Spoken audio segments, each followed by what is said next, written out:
UNqabele indodakazi yakhe eyisifundiswa ukuba ilotsholwe unogada. Nginibingelele ngiphinde namukele kuyona i-channel yami ehamba phambili. Lami igama engumfeze kuntuthuko yakhumalo. Bathi la sibona amagumede. Mawuthi usemusha la ekhaya, ngicela wenze sure ukuthi uyasubscribe. Ungakhohlwa ukhomenta nokulike nokushare okukhulu kunako konke. Bafethu, indaba engudini kumalungu omphakathi waseBhulwa eyokuxoshwa kwabakhongi emzini wakamfeka abaxoshwa ngubaba ekhaya, okuthiwa bakhomba indlela ethi ngeke indodakazi yakhe ilotsholwe ngumfana ongunogada ekubeni yona iyisifundiswa. Ngokuthola komthombo welinye lamaphephandaba akhona lapha eKZN uTholezo langumgqibelo, abakhongi bebethunywa ngumnumzane Sabelo Ndimande ongunogada ngokomsebenzi, obethuma ukuthi bayocela isihlobo esihle kwaMfeka. Kuthiwa uNdimande ushamashula unkosazana nomalunga Mfeka.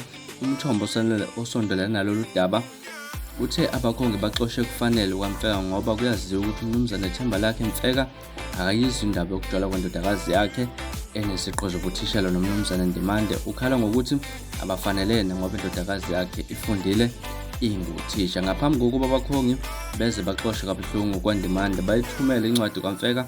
Ubaba uMfeka wabashayela ucingo wabazisa ukuthi ngeke azavume endodakazi yakhe laphana. Kuchaza umthombo uqhuba uthe ingakho nabo njengomakhelwane ukuba mangazile kakhulu ukubona abakhongi befika lapha. Mhlawumbe umfana wakwaNdimande bezitshela ukuthi lapha noma esefika abakhongi ubaba Mfeka uzothambisa inhliziyo, kanti lokho kuzomane kumcasule kakhulu. Ukuchaza laphana umthombo. Le phephandaba eyisolezela ngomgqibelo lapha likhulumile nawo uNdimande, wathi okumehlela impela yokuxoxela amagwabo emechobane uvumile ukuthi akamukelekanga kwaMfeka lapha.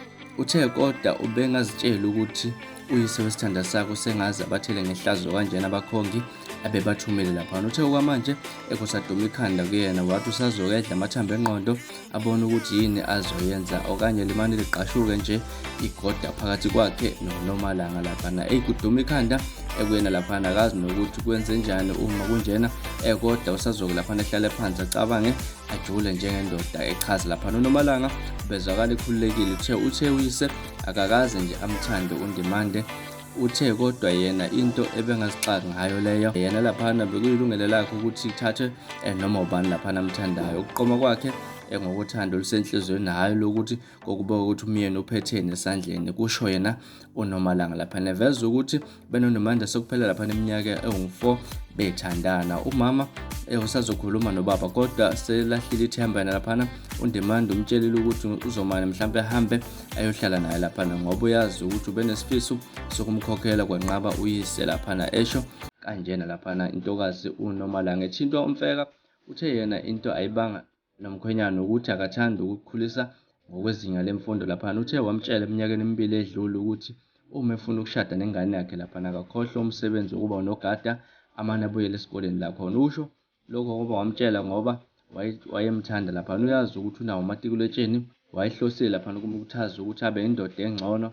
Echaza ebuza ukuthi abakhongi baxoshile ngempela yini. Uthe akazange abaxoshe, ubayele ukuthi baphinde babuye enyangeni ezayo ngoba usafuna ukudla amathambo engqondo. uNomagugu ngobeso uyisazi amasiko lapha. Uthe uthando alufundile futhi intombi igana lapho ithanda khona. Uma intombi awukho umgoqwana wokuthi kumele ugane lapho kuthanda khona uyihlo, uwena ozogana, hhayi uyihlo. Uthe lento yabazali yokufuna ukuthi amadodakazi abo agane abantu abacebile iyona ewumnyombo wokwanda kwezigameko zokuhlukunyezwa kwabantu besifazane. Bafethu, udaba benginiphathele namhlanje udaba olungekho mnandi. Mina ngifisa ukuzwa ukuthi wena kuthini okwakuphawula mayelana nalolu daba oluthinta indodakazi enqatshelwe ukuyoganwa umuntu ongunogada. Hamba uyo-comment section ufike udlulise owakho ukuphawula mayelana nalolu daba. Nganza kwethu bekuyilona udaba benginethulelwe namhlanje. Ningakhohlwa